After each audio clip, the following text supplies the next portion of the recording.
এ বাতেন, দাঁড়া, আমিও যাব। আয়, তাড়াতাড়ি আয়। জুরান দাদুর চায়ের নেশা উঠে গেছে।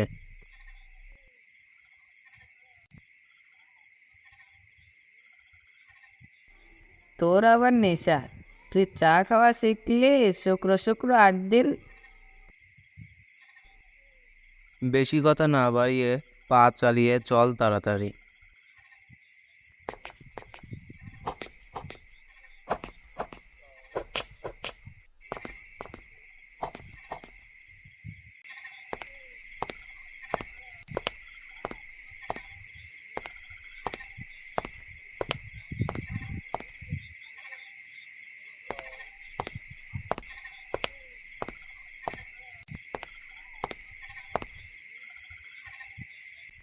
কিরে, তোদের জন্য অপেক্ষা করতে করতে আমার 1 কাপ চা খাওয়া শেষ। আরে, একটি কাজে আটকে গেছি। রতন এখনো আসেনি? ওর তো কোনো খোঁজই নেই। আচ্ছা, ও আসুক। আমরা 1 কাপ চা খাই। দাদু 3 কাপ চা দাও তো।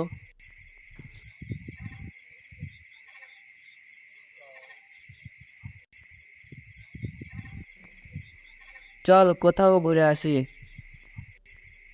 কোথায় যাবে তোরা? ঘোষপুর গ্রামে আমাদের একটা কোয়ার্টার আছে, সেখানে নিরিবিলি জায়গা। চল আমরা ঘুরে আসি। চল যাই। অনেকদিন গ্রামে ঘোরা হয় না। আমারও ইচ্ছে করে গ্রামের নিরিবিলি পরিবেশ উপভোগ করা। আচ্ছা, রতন আসুক, ওকে জানিয়ে কাল সকালে সবাই একসঙ্গে বেরিয়ে পড়ি।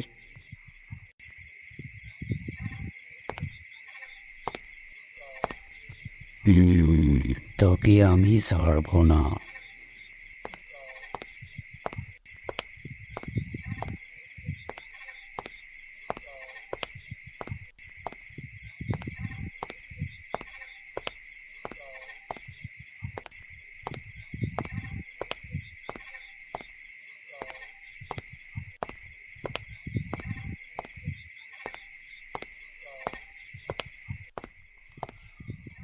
দৌড়াতে দৌড়াতে দোকানে প্রবেশ করলো রতন।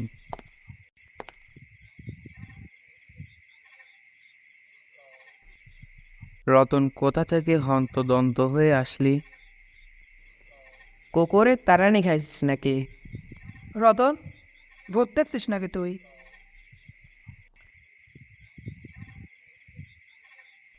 রতন চুপ করে দাঁড়িয়ে রইল, কারো কথার কোনো জবাব দিচ্ছিল না।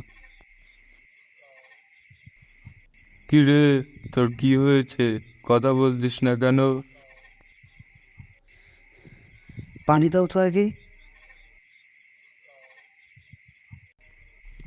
আচ্ছা, এইবার বল, তোর কি হয়েছে? আরে না, কিছু হয়নি। তোরা চা খেয়েছিস? আমরা খাইলাম, তোর আসতে দেরি দেখে। দাদু, চা দাও তো। আমরা কালকে বেড়াতে যাওয়ার সিদ্ধান্ত নিচ্ছি, তুই কি যাবি আমাদের সঙ্গে? কোথায় যাবি তোরা?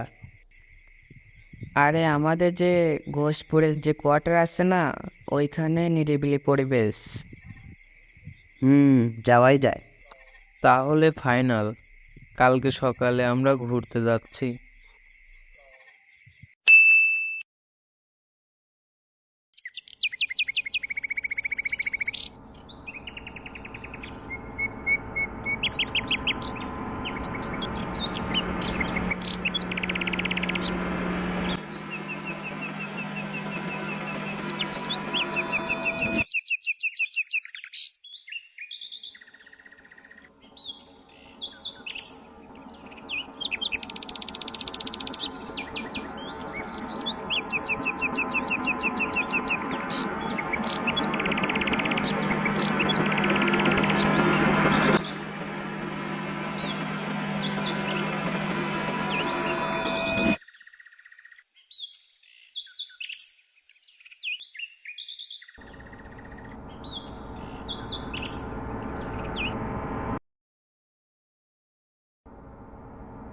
চারজন জার্নি শেষে সন্ধ্যায় কোয়ার্টারে পৌঁছায়।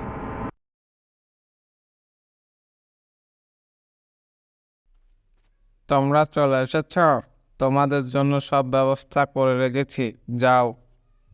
সবাই রুমে পৌঁছালো। জায়গাটা অনেক নিরিবিলি ও ভৌতিক। আরে না, ওসব কিছুই না। আরে খিদে পাচ্ছে, খাবার নিয়ে যা তো। রতন আর বাতেন, তোরা দুইজন যা, আমরা রুমটা গুছিয়ে নেই। আচ্ছা চল বাতেন, আমরা খাবার নিয়ে আসি।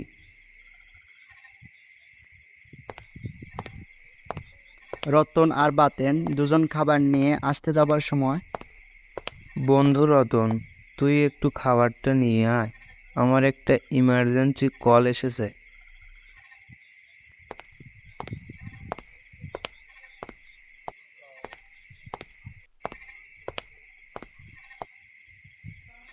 রতন খাবার নিয়ে আসার সময় বাতেনকে আগের জায়গায় পেল না। বাতেনের জন্য অপেক্ষা করতে লাগলো। কিছুক্ষণ পর অনুভব করলো পিছনে কেউ আছে। পিছনে তাকিয়ে দেখে বিশাল এক ছায়ামূর্তি অপলক দৃষ্টিতে তার দিকে তাকিয়ে আছে। রতন ভয় পেয়ে প্রাণপণে দৌড়াতে থাকে।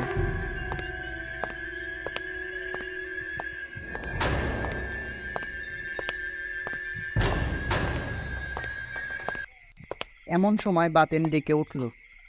ওই রতন, দৌড়াচ্ছিস কেন? কিছু না, তুই কোথায় ছিলি? এই পাশে কথা বলছিলাম, হঠাৎ দেখলাম তুই দৌড়াচ্ছিস, কি হয়েছে বল। আরে পরে বলা যাবে, দ্রুত কোয়ার্টারে চল।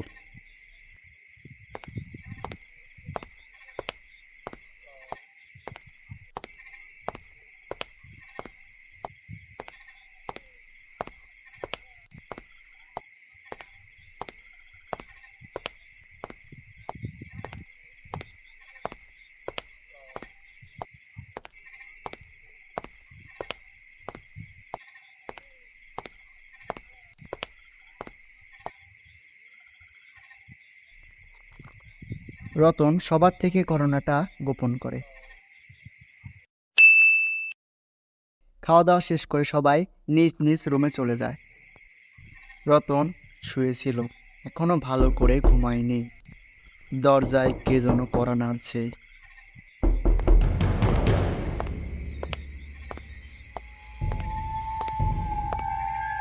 রতন উঠে খুঁজে দেখল কেউ নাই। রতনের ভয়ে গা শিউরে উঠল।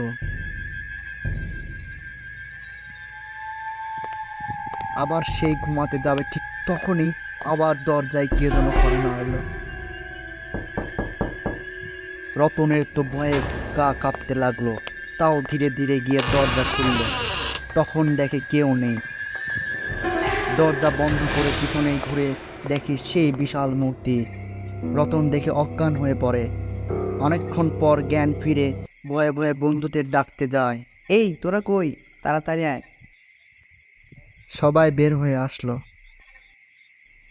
কি হয়েছে, এত জোরে জোরে ডাকছিস কেন?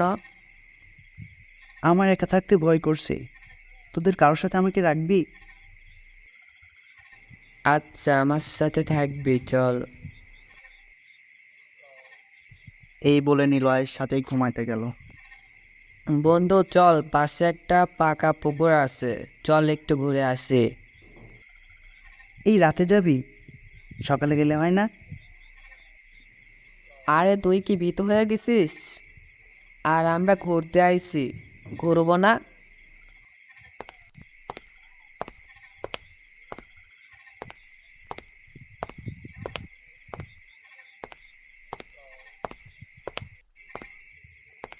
তাই বলে নিলয় আর রতন পুকুর পাড়ে গেল। এদিকে রতনের ভয়ে গা শিউরে উঠছে, ওর সাথে যা ঘুরছে তা ভেবে। ইচ্ছে করছে পুকুরে নেমে এখনই গোসল করি। তাই বলে নিলয় পুকুরে নেমে গেল। তুইও নামবি নাকি? পুকুরে নামবো না আমি। তুই কি পাগল হইলি, এত রাতে পুকুরে নামলি?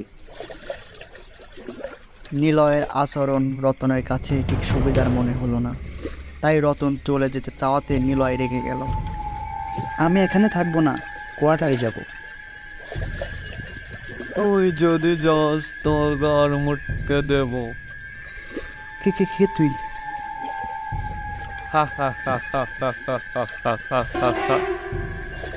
রতন নিলয়ের ভয়ঙ্কর চেহারা দেখে প্রাণপণে দৌড় দিল। তখন তার বন্ধু স্বপনের কণ্ঠে ধেয়ে আসে, বাঁচাও বাঁচাও। তারপর স্বপনের সাথে দেখা। রতন, সুবদুল কাকা, বাতেন সবাই ভূত হয়ে আমাকে ভয় দেখাচ্ছে। বলিস কি? নিলয় তো। ঠিক তখনই বাতেন ও নিলয়ের ভয়ঙ্কর রূপ দেখতে পেল। সামনের গাছের ওইখান থেকে এক দৃষ্টিতে তাকিয়ে আছে, অনেক জোরে একটা বিকট হাসি দিচ্ছে। এসব দেখে রতন ও স্বপন দৌড়ে বাস স্ট্যান্ডে যাওয়ার চেষ্টা করলো, কিন্তু যাওয়ার সময় হঠাৎ দেখে ওর সাথে থাকা ওর বন্ধু স্বপন নেই। তখন রতন স্বপনকে কল করে। স্বপন, কোথায় তুই? আমি এই জঙ্গলের সামনে, তুই কোথায় গেলি? রতন, তুই কি পাগল হলে নাকি? কিসের জঙ্গল? আবার কোনো সেখানে আসতে রাত 3টায় কল করে ঘুমে ডিস্টার্ব করতেছিস? তুই কোথায়? আমরা আজ বেড়াতে আসলাম না? তোর কি মাথা খারাপ হয়েছে? বেড়াতে তো কালকে যাওয়ার কথা। একটু আগেই না জুরেন্দাদের চায়ের দোকান থেকে সবাই আসলাম। কি? রতন অজ্ঞান হয়ে পড়ে গেল। Hello hello Ratan. পরের দিন স্বপন তার বন্ধুদের নিয়ে অনেক খোঁজাখুঁজির পর তাদের এলাকার উত্তরের জঙ্গলে পাওয়া গেল। রতনকে বাসায় নিয়ে আসলো। তারপর রতনের থেকে তার সাথে ঘটে যাওয়া সমস্ত ঘটনা শুনল। সেদিন আমি ভাজা পিঠা খেয়ে চায়ের দোকানে আসছিলাম। তখন একটি কুকুর পিছে পিছে আসছিল। আমি ডিল দিলাম, আর কুকুরটি হঠাৎ করে কথা বলতে শুরু করে। সে বলে আমাকে নাকি সে ছাড়বে না। এটা শুনে আমি ভয় পেয়ে দৌড়ে চায়ের দোকানে যাই। এই কারণেই আমার সাথে হয়তো এই ঘটনাটি ঘটলো। এখন থেকে রাতে না বেরানোই সবার জন্য ভালো হবে।